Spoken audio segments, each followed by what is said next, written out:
Olá, bem-vindo a mais um Momento Saúde. Hoje vamos começar falando sobre envelhecimento.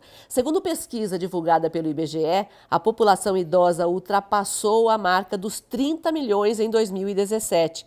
As mulheres são maioria, com quase 17 milhões, enquanto os homens representam pouco mais de 13 milhões do grupo. A medicina mostra que envelhecer com saúde é possível, mas depende também dos hábitos de cada indivíduo. Mas quando é que nós começamos a envelhecer? Quem vai responder essa pergunta é a geriatra Vera Bellinazzi. O envelhecimento ele é muito variável, né? Só você olhar para uma pessoa, duas pessoas com a mesma idade, você nota que há diferença grande em alguns aspectos relacionados ao envelhecimento, né? Então isso é muito individual, como cada um vai envelhecer. A velocidade, quando vai começar a envelhecer, isso depende muito de fatores genéticos, de hábitos de vida, de hábitos comportamentais.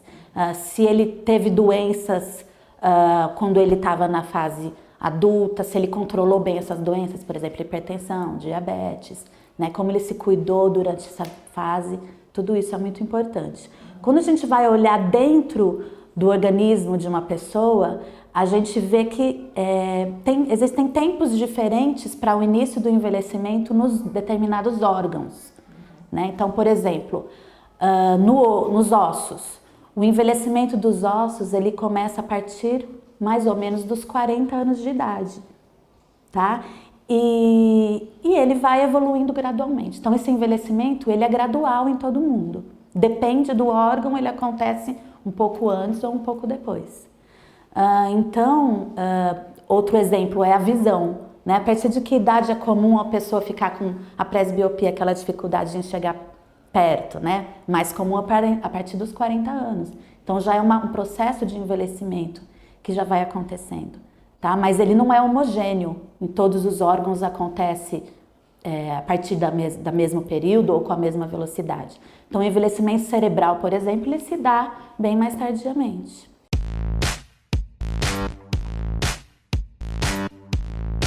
Envelhecer é um processo natural da vida, assim como é a morte, né? Então as pessoas que falam medicina anti-envelhecimento, vou prevenir envelhecimento, isso não existe.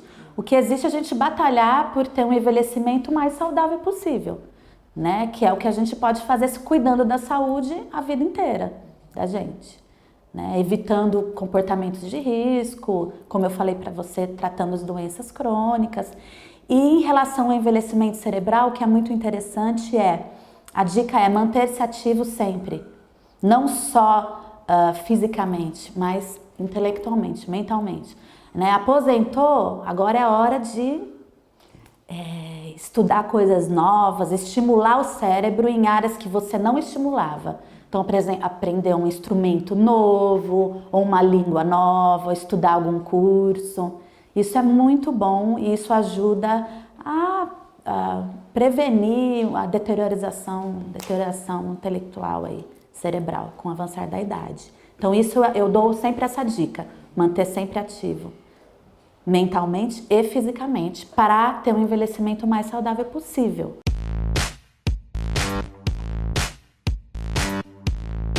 E isso é um medo de muita gente, não quero dar trabalho, né?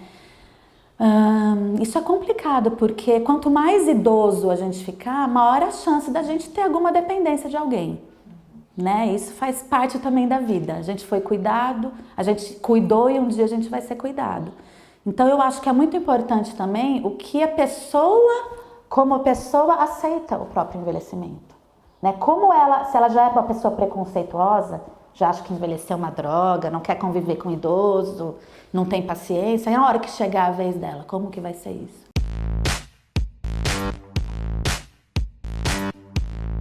Faz muita diferença como o idoso aceita o envelhecimento, se ele aceita as mudanças que estão ocorrendo com ele, né? Como que ele era quando ele era adulto jovem, como que ele encarava o envelhecimento dos outros? Com preconceito, com desdém, achando que era sempre feio e que não tinha mais jeito para nada? Como que ele tinha esse conceito antes de chegar a vez dele, né? Isso é interessante. E aí chegou na vez dele ficar idoso, né? Como que eu vou lidar com isso? Se eu vou aceitar ser cuidado, eu vou tentar ser agradável para quem está cuidando de mim. Então eu vou tentar me esforçar para ser o mais leve possível essa fase. Isso é muito importante também.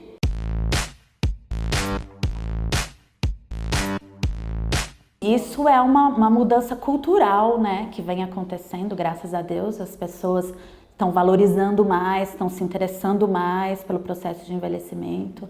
E eu acho que desse ponto de vista está melhorando. Né? Eu acho que antes tinha um tabu, um preconceito muito maior.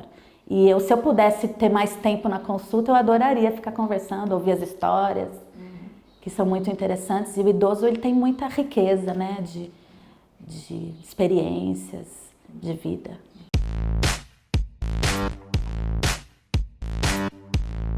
Eu trabalho bastante em casa de repouso, sempre gostei de trabalhar bastante. E eu acho que tem várias situações, isso é muito variável dependendo do caso, mas tem situações em que há um benefício muito grande.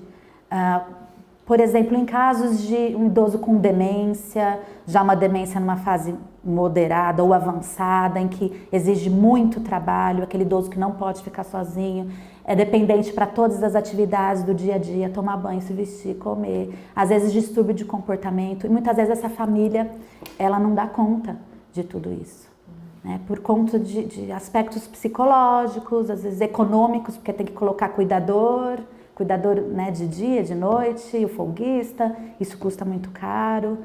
Então, às vezes o distúrbio de comportamento é grande, a agressividade, a insônia, e isso acaba deixando todo mundo doente. Né? Então, em situações que a família não dá conta, a gente vê um benefício da institucionalização. Tanto para o idoso, que lá ele vai ter toda uma atenção, ele vai ter atividades voltadas para o problema dele, né? Ele tem atendimento ali 24 horas de enfermagem. Essa família, ela pode continuar tendo um contato estreito, frequente com ele, né? E às vezes a família acaba deixando por um período, até por conta desse estresse do cuidador. Estou muito estressado, não aguento mais. Então, um período naquela instituição pode ser a saída.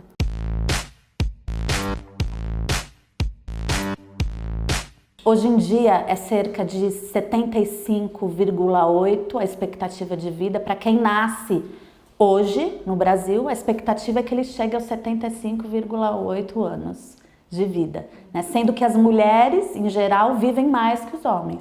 Em geral, as mulheres vivem 7 anos a mais que os homens. Né? Então, se a média é 75, para os homens seria 72, para as mulheres até 79 a expectativa de vida. Então, isso vem crescendo muito rápido no Brasil, quando a gente compara com países já desenvolvidos. Esse envelhecimento populacional, isso é, a porcentagem de idosos na população, ela vem crescendo no mundo inteiro, mas esse crescimento, a velocidade de crescimento é muito maior nos países em desenvolvimento e no Brasil. Isso leva a um problema grande porque a gente não teve tempo de se adaptar para essa nova situação. Então, do ponto de vista econômico, a previdência, né, como que ela vai dar conta de tantas pessoas inativas? No sistema de saúde, como que a gente vai acolher essas pessoas? Então, o impacto é muito grande.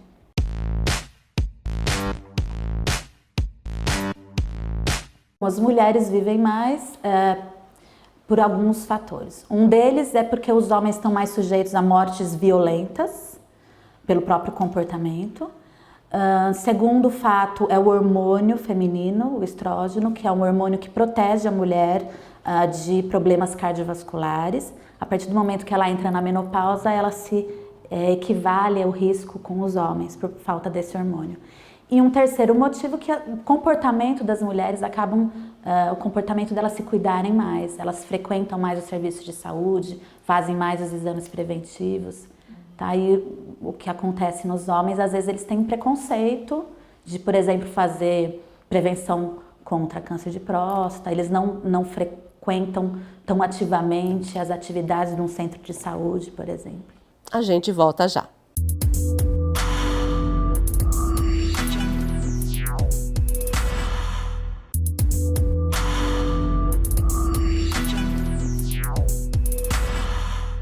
Segundo dados da OMS, Organização Mundial da Saúde, as dores atingem 42% da população mundial.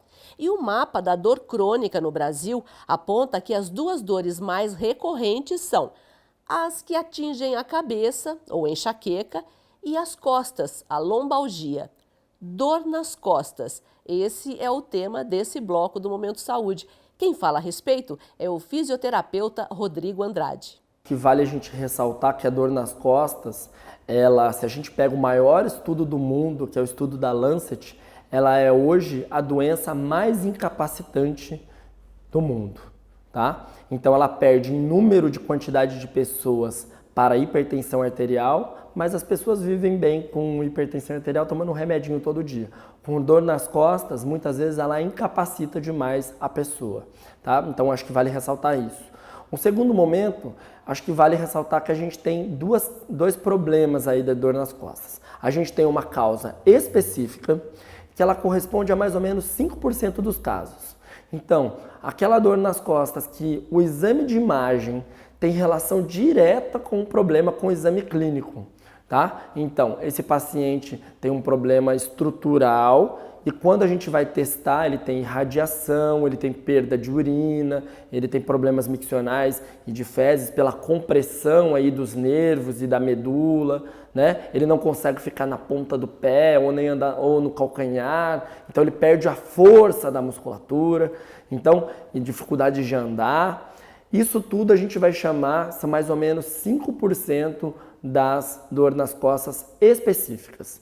O que o exame me diz, o problema físico tem relação direta com a sintomatologia do paciente. 95% são inespecíficas. A gente não consegue identificar uma causa. Quando eu vou pegar um exame de imagem, um exame radiográfico, um exame tomografia, ressonância magnética, aqueles dados não têm relação com o sintoma do paciente. Ou seja, hoje, as maiores diretrizes, né, internacionais, elas não recomendam o pedido de exames radiográficos, somente em último caso. Por quê? Né? Você vai falar, a ciência me ajudou, está me mostrando caminhos, porque o paciente piora mais quando ele descobre que ele tem a doença. Parece meio doido, mas é isso aí. O que acontece? A partir do momento que eu descubro que eu tenho uma hérnia de disco e essa hérnia de disco ou um problema de degeneração do disco, osteófitos, que é aquele famoso bico de papagaio, isso tudo tem uma relação com o envelhecimento normal da nossa coluna, como o cabelo branco. Todo mundo vai ter cabelo branco na vida e não necessariamente isso é um problema para a pessoa. Quando a gente descobre que a gente tem esse problema, e esse problema ele é comum, todo mundo tem, e ele é algo normal, mesmo em pessoas que não têm dores, quando eu descubro que eu tenho um problema, aquilo me faz fazer menos exercícios, ficar mais ansioso e ter medo, né? Todo mundo tem medo quando você descobre um problema. A gente vai tendo medo do movimento. Esse nome é chamado cinesiofobia.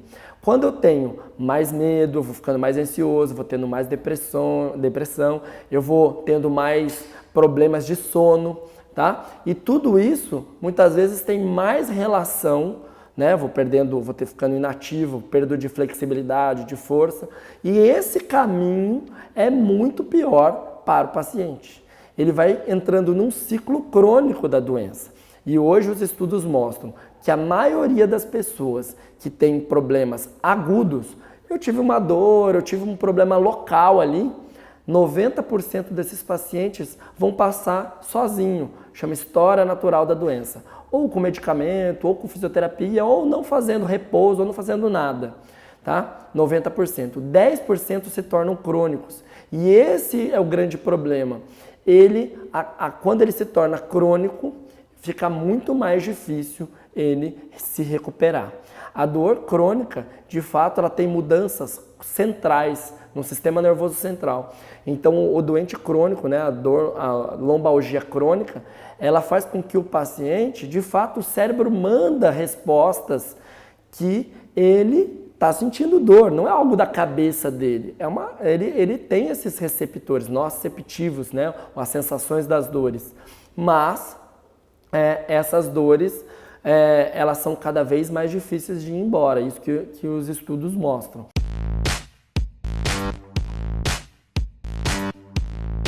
Primeira coisa, as diretrizes são: o paciente precisa se manter ativo. É um erro ele ficar em repouso. Ele ficaria em repouso só em casos muito graves, em 1, 2 dias. Ele conseguiu retornar ao trabalho, às suas atividades gerais, físicas, ele deve retornar. Tá? Então, os exames complementares cada vez menos são importantes, ele deve se manter ativo e, de fato, medicamentos, né, os médicos na menor dose eficaz e um tratamento multidisciplinar. O tratamento base hoje que a ciência tem mostrado são algo que vão relaxar esse paciente. Então hoje a gente tem estudos com yoga, com meditação, né, com tentar melhorar o sono desse paciente. O sono é uma causa importante. Tem estudos com 60 mil pessoas mostrando que quem dorme mal tem um limiar de dor, ou seja, ele sente mais dor do que quem dorme bem. Então, e a prática do exercício físico, quem faz exercício físico tem menos dor do que quem é sedentário.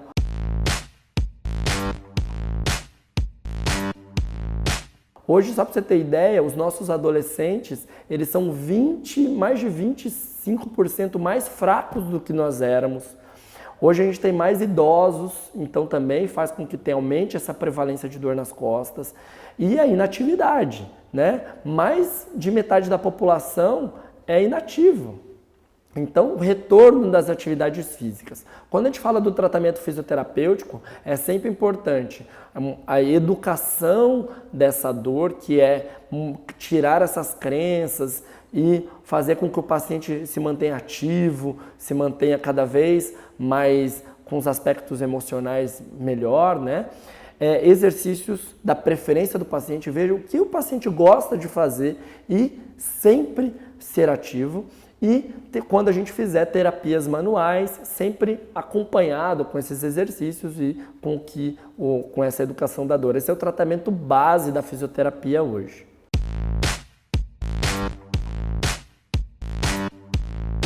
A gente tem pessoas diferentes, com sensações diferentes. Isso tem muito a ver com a história dele. Então, só para você ter ideia, tem um estudo australiano com aborígenes, são aqueles indígenas.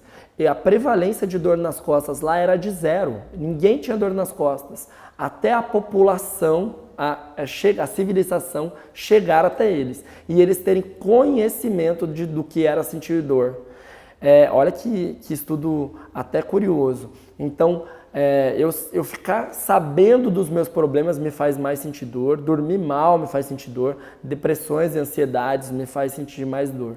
Então, além do aspecto individual de cada um de sentir dor, também tudo que eu tenho, às vezes, conhecimento demais sobre o meu problema me faz ter mais chances de ter problemas. Então, hoje, a gente não deve pensar somente nos aspectos físicos. A gente deve entender que a dor nas costas é um problema multifatorial e, consequentemente, eu preciso de uma equipe multidisciplinar muito bem preparada para trabalhar com esse doente crônico, que, como eu repito, é a maior doença, mais incapacitante, e a gente precisa fazer esse trabalho aqui de estar falando para a população, é muito importante. Mantenha-se ativo mesmo com dor. Isso vai ser o segredo do seu tratamento, da sua melhora.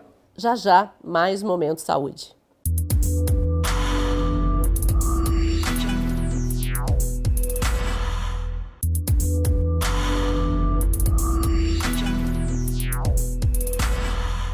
Estamos de volta agora para conhecer a formação do cirurgião do aparelho digestivo Admar Concon Filho. Eu sou natural de Valinhos, aqui do interior do estado de São Paulo. Me formei na faculdade da Unicamp de Medicina, Ciências Médicas. Depois eu fui fazer a residência de cirurgia geral na USP, lá no Hospital das Clínicas da Faculdade de Medicina da Universidade de São Paulo. Fiquei lá fazendo a residência durante 4 anos E depois da residência de cirurgia geral, daí eu fiz a residência de endoscopia digestiva e respiratória, mas depois me dediquei só à endoscopia digestiva. Então, daí com essa formação de cirurgia geral e mais a endoscopia digestiva, você também na cirurgia geral atua na área da cirurgia do aparelho digestivo.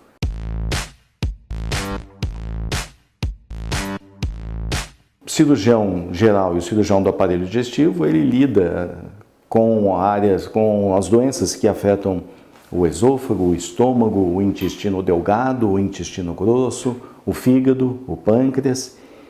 E também na área da endoscopia digestiva, a gente faz a endoscopia digestiva alta, que é onde avalia o esôfago, o estômago e o duodeno, e a endoscopia baixa ou colonoscopia, que avalia o intestino grosso. Nós ainda fazemos a enteroscopia, que é o exame endoscópico para avaliar o intestino delgado, que é chamada enteroscopia de duplo balão. Então, na área da cirurgia do aparelho digestivo, o gastroenterologista e o cirurgião do aparelho digestivo, ele lida com os pacientes, ele atende os pacientes que têm problemas nessa área no aparelho digestivo. Dentro da área do aparelho digestivo, existe a doença obesidade mórbida, que hoje ela está sendo tratada, hoje já há alguns anos, tratada por cirurgia, através da cirurgia bariátrica ou cirurgia da obesidade mórbida, onde você vai atuar no estômago e no intestino delgado. Então, o cirurgião do aparelho digestivo, ele tem uma área de atuação que é na área da cirurgia bariátrica, na cirurgia da obesidade, que é uma área que nós atuamos bastante, nos dedicamos há quase 20 anos nessa área. E a hora que você começa a atuar na área da cirurgia bariátrica, na área da cirurgia da obesidade mórbida, a maioria dos seus pacientes começam a ser os obesos mórbidos, que procuram por esse tratamento cirúrgico da obesidade. Uma vez que não são tantos os cirurgiões do aparelho digestivo que fazem a cirurgia bariátrica. Então essa foi a nossa formação. Então nós fizemos a faculdade de Ciências Médicas na Unicamp, Faculdade de Medicina na Unicamp, daí eu fiz a residência na USP, no Hospital das Clínicas da Universidade de São Paulo, fiz também a especialização em endoscopia. Daí quando você começa a atuar, você tem que prestar os títulos, né, dos diferentes colégios. Nós tivemos que prestar o título de especialista do Colégio Brasileiro de Cirurgiões, do Colégio Brasileiro de Cirurgia Digestiva e ainda da Sociedade Brasileira de Endoscopia Digestiva.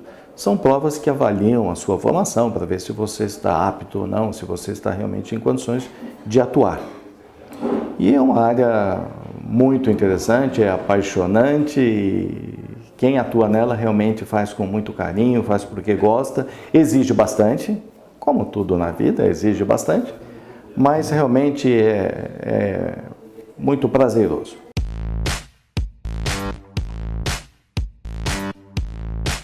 Foi meu pai, aí não tenha dúvida. Meu pai foi um médico generalista, ele era cirurgião geral, clínico geral, atendia desde pediatria até geriatria. Ele fazia não só cesáreas, como as cirurgia geral e cirurgia do aparelho digestivo. E meu pai realmente foi uma pessoa fora do comum. Ele tinha uma dedicação e um carisma que realmente era impressionante. Quem teve a oportunidade de conviver com ele, e não sou só eu quem falou isso, são as outras pessoas também, ali realmente era um santo que passou por aqui e nós tivemos a oportunidade de aprender muito com ele, não só aprender a arte da medicina, ou a arte da cirurgia, mas principalmente talvez a arte do respeito humano, a arte do tratamento humano. Então, eu acho que foi a minha grande inspiração, tenho certeza, foi a minha grande inspiração, tentar um dia chegar um pouco próximo do que ele foi. Eu sei que é impossível, mas a gente está tentando.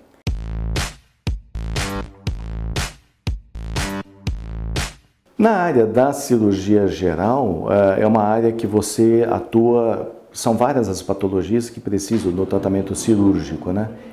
Na área da cirurgia geral, você opera hérnias, você opera vesícula, você opera o estômago, opera o intestino. E realmente são cirurgias que eu tive o maior contato com ela durante a minha época de aluno, de acadêmico, né? Não só na faculdade, mas também com o meu pai. E isso me fez ter uma atenção, um carinho, uma visão maior para essa área, né? Por conta disso. Acho que isso também influenciou bastante.